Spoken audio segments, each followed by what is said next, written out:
কোথাও গিয়ে মনে হচ্ছে মানে কোনো এক্সিট পোলের নাম্বারের দরকার হবে না, তৃণমূলের রিয়াকশন দেখে এবার বোঝা যাচ্ছে যে এরা হারতে চলেছে। ময়ূর, প্রথম কথা হলো লজ অফ কার্মা। যেভাবে এই মহিলা এবং তার রাজনৈতিক দল 15 বছর ধরে বাঙালি হিন্দু জাতিকে পিষতে পিষতে লাভ জেহাদ, জমি জেহাদ, আমাদের জায়গা নিয়ে নেওয়া, আজকে কলকাতা শহরে তুমি রাজাবাজার, মোমিনপুর, খিদিরপুর সব জায়গা থেকে তুমি যাদবপুরের এক কোনায় গিয়ে থেমেছো।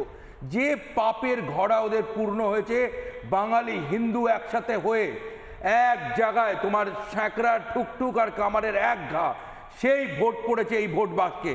উনি জানেন দিস ইজ ইনএভিটেবল। 3 দিন 4 দিনে উনার সরকারের তুমি বলছো হিন্দুদের কনসলিডেটেড ভোট পড়েছে 100%। আমি কোনো জাত পাত ওবিসি এবিসি বুঝি না, আমি বুঝি হিন্দু বাঙালি। হিন্দু বাঙালি হলো ভোট ব্যাংক। এই ভূমি আমাদের, যেরকম জিউসদের কাছে ইসরায়েল, হিন্দু বাঙালির ভূমি পশ্চিমবঙ্গ। আমাদেরকে এরা পিছিয়ে শিপিয়ে এত দিন ধরে আমরা তার জবাব দিয়েছি।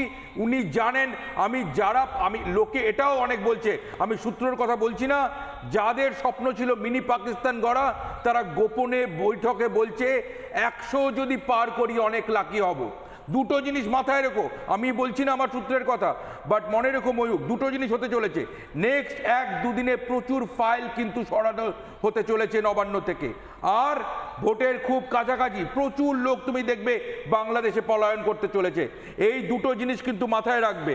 মহিলার কথা যদি তুমি শোনো, মমতা ব্যানার্জির, উনার বডি ল্যাঙ্গুয়েজ হলো সব থেকে বড় এক্সিট পোল। আমরা বোকা নই, আমরা কেউ ঘাসে মুখ দিয়ে চলি না। ক্লিয়ার কাট উনি জানেন যে আর দুদিনের সরকার পড়তে চলেছে, ভাঙতে চলেছে। ভেতরে সবাই এক কথা বলছে। অভিষেক ব্যানার্জি নিজেকে ডিঅ্যাসোসিয়েট করে নিয়েছে।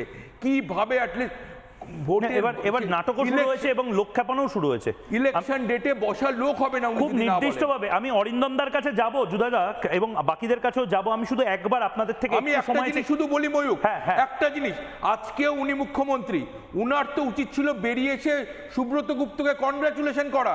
এই প্রথমবার কোনো মায়ের বুকে হারায়নি, এই প্রথমবার শান্তিপূর্ণ ভোট বাংলার এত বছরের ইতিহাসে। উনি কি করলেন? উনি উল্টে এসে উনাকে গালি দিচ্ছেন। উনি উল্টে বলছেন যে এটা কি ভোট হচ্ছে, কাঁদছেন। আরে আপনার যদি একটুও স্পাইন থাকতো, আপনি তো বলতেন যে বাংলার ইতিহাসে থ্যাংক ইউ সুব্রত গুপ্ত এবং নির্বাচন কমিশন এই ভোট দেওয়ানোর জন্য।